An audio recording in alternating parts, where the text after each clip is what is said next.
Hey there, economic warriors and finance fanatics. It's your boy, the boss of economics, here to rip through the glittering facade of global markets and expose the steaming pile of mismanagement underneath. Today, we're diving headfirst into the chaos brewing in India's equity derivatives market, a textbook case of government overreach, regulatory faceplants, and a masterclass in how to tank a booming economy. Buckle up, because this is gonna be a wild ride.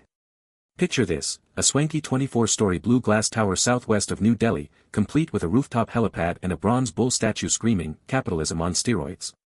This, ladies and gents, was the beating heart of India's equity derivatives market, the world's biggest by volume, no less. High-speed trading firms like Jane Street, Citadel Securities, and Jump Trading flocked to this financial Shangri-La, raking in a cool $7 billion in profits in the 12 months to March 2024 alone. India's options market was a veritable goldmine, with $3 trillion in notional value traded daily, according to the National Stock Exchange of India, NSE. Speed traders, armed with algorithms sharper than a chef's knife, accounted for 60% of the action, pure, unadulterated market wizardry. But then, cue the dramatic music, the government and its trusty sidekick, the Securities and Exchange Board of India, SEBI, decided to fix things. And by fix, I mean they took a sledgehammer to a golden goose and smashed it into a recessionary mess. On July 4, 2025, SEBI dropped a bombshell. It accused Jane Street Group, one of the market's biggest players, of manipulating prices to the tune of hundreds of millions in ill-gotten profits. SEBI slapped a temporary trading ban on Jane Street, seized 48.4 billion rupees, $570 million, of its assets, and called it an intentional, well-planned, and sinister scheme. Oof, talk about spicy language. Jane Street, which reportedly made over $4 billion in India in just over 2 years, is crying foul, but the damage is done. Trading volumes have already crashed 70% in the first 5 months of 2025, and global firms are reconsidering their investments. Congratulations, SEBI, you've just turned a thriving market into a ghost town. Now, let's peel back the layers of this economic onion, from the nitty-gritty details to the big-picture disaster. This isn't just about one trading firm getting spanked, it's a masterclass in how government mismanagement can take a booming economy and flush it down the toilet. Here's the breakdown, boss economics style. Let's start with the obvious. SEBI's crackdown on Jane Street is a textbook case of regulatory overreach. High-frequency trading, HFT, firms like Jane Street are the lifeblood of modern markets. They're market makers, narrowing bid-ask spreads and ensuring liquidity, basically, the grease that keeps the financial wheels spinning. Sure, they use fancy algorithms and co-located servers to execute trades in microseconds, but that's not manipulation, that's innovation. SEBI's 105-page interim order alleges Jane Street used its immense trading, financial, and technological prowess to manipulate markets, particularly on weekly index options expiry days. But here's the kicker, where's the evidence? SEBI's accusations are heavy on drama but light on specifics, and Jane Street has 21 days to respond. Meanwhile, the market is bleeding. This isn't just about Jane Street, it's a warning shot to every global trading firm eyeing India. Citadel Securities, Jump Trading, Optiver, they're all watching this circus and thinking, why bother? Before SEBI's latest stunt, these firms were already second-guessing their planned hires and tech investments, spooked by the regulatory risks. And who can blame them? When the government decides to play whack-a-mole with the very firms driving your market's growth, you're begging for a brain drain. Just look at the data. India's co-location-based trading, a proxy for HFT activity, is on track to decline in 2025 for the first time since 2019. Way to go, SEBI, you've scared off the golden geese and left the market flapping in the wind. Now, let's zoom out to the surface-level narrative SEBI is peddling, we're protecting the little guy. According to a SEBI research paper from September 2024, retail investors lost a staggering $21 billion in futures and options trades over the 3 years to March 2024. 9 out of 10 individual traders are bleeding cash, while proprietary traders and foreign funds made over $7.3 billion in profits in just one financial year. SEBI's crackdown on Jane Street is framed as a noble crusade to save retail investors from the big bad wolves of HFT. Sounds heroic, right? Wrong. This is nothing but a classic government blame game, deflecting attention from their own failures. Retail investors aren't losing money because of Jane Street's algorithms, they're losing money because they're playing a game they don't understand, in a market the government has failed to regulate sensibly. India's options market is uniquely accessible, with minimum trade sizes as low as 12 cents, making it a casino for retail speculators. Instead of educating investors or imposing stricter suitability requirements, SEBI has let the market run wild, only to turn around and scapegoat HFT firms when the inevitable losses pile up. It's like letting kids loose in a candy store, then blaming the store owner when they get sick. Pathetic.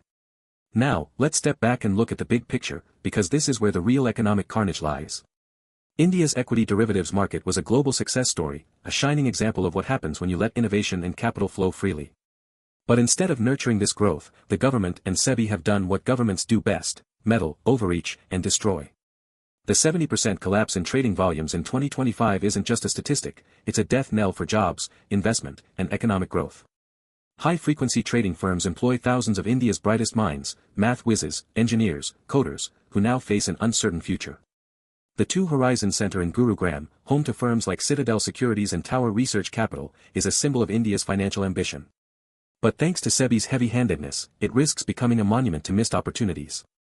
And here's the kicker: this isn't just India's problem. The global economy is already teetering on the edge of a slowdown, with the IMF projecting global growth to dip to 3.2% in 2025, down from 3.3% in 2024. Emerging markets like India are supposed to be the engines of growth, but SEBI's actions are slamming on the brakes. Foreign direct investment, FDI, in India's financial services sector, which hit a record $10.8 billion in 2023, is projected to drop by 25% in 2025, according to Bloomberg estimates. Why? Because global firms don't want to play in a sandbox where the rules change on a whim and the referee has a vendetta. This is how you take a thriving economy and push it into a recession, folks: textbook government incompetence. Alright, economic warriors, let's cut through the noise and get to the heart of this mess. Jane Street isn't the villain here, SEBI and the Indian government are. They've taken a market that was the envy of the world and turned it into a cautionary tale of regulatory overreach and economic mismanagement. And guess what? You, the retail investor, the taxpayer, the job seeker, you're the one paying the price. Let's talk data to back this up. According to the World Bank, India's GDP growth is projected to slow to 6.6% in 2025, down from 6.8% in 2024, partly due to declining investment and exports. The financial services sector, which accounts for 6.7% of India's GDP, is a key driver of this growth, or at least it was, until SEBI decided to kneecap it. The NSE's equity derivatives market, which saw daily notional turnover peak at $3 trillion in 2023, is now a shadow of its former self, with volumes down 70% in 2025. This isn't just a market correction, it's a market massacre, orchestrated by a government that prioritizes optics over outcomes. And let's not forget the global context. The U.S. Federal Reserve's recent rate cuts in September 2024, bringing the federal funds rate to 4.75%, were supposed to boost emerging market inflows. But India is missing the boat, thanks to SEBI's antics. Compare this to Singapore, where the Monetary Authority of Singapore, MAS, has embraced HFT firms, making it Asia's top financial hub. Singapore's financial services sector grew 7.1% in 2024, while India's is projected to stagnate at 4.5% in 2025, per IMF estimates. This is what happens when you let bureaucrats run wild instead of letting markets work. So, what's the fix, you ask? Simple: get the government out of the way. Stop treating innovation like a crime and start treating retail investors like adults. Here's the boss economics playbook to save India's markets and economy. High-frequency trading isn't the enemy, it's the future. Instead of bans and seizures, SEBI should work with firms like Jane Street to set clear, fair rules that promote transparency without stifling innovation. Look at the US, where the SEC's regulation NMS balances market efficiency with investor protection, allowing HFT to thrive without chaos. Stop blaming HFT for retail losses and start educating investors. SEBI should mandate financial literacy programs and stricter suitability tests for derivatives trading. The UK's Financial Conduct Authority, FCA, has successfully reduced retail losses in CFD trading by requiring brokers to assess client knowledge. India should follow suit. Nothing scares off investment like regulatory whiplash. SEBI needs to commit to a stable, predictable framework, not knee-jerk crackdowns. Look at China's recent stimulus package in October 2024, which included clear, long-term commitments to market stability, boosting FDI by 15% in Q4 2024. India, take notes. The government needs to signal that India is open for business, not a regulatory minefield. A good start would be reversing the Jane Street ban pending a fair hearing, and publicly affirming support for HFT as a driver of liquidity and growth. Alright, economic warriors, here's the bottom line: India's equity derivatives market was a global powerhouse, but thanks to SEBI's bumbling and the government's obsession with control, it's now a cautionary tale. Trading volumes are in freefall, jobs are at risk, and foreign investors are running for the hills. This is how you manufacture a recession, folks, by strangling the very markets that drive growth. And you, the ordinary investor, the hardworking professional, you're the one who suffers, all because the government can't resist playing economic whack-a-mole. So, what do you think, finance fanatics? Is SEBI the hero of the little guy, or the villain of economic progress?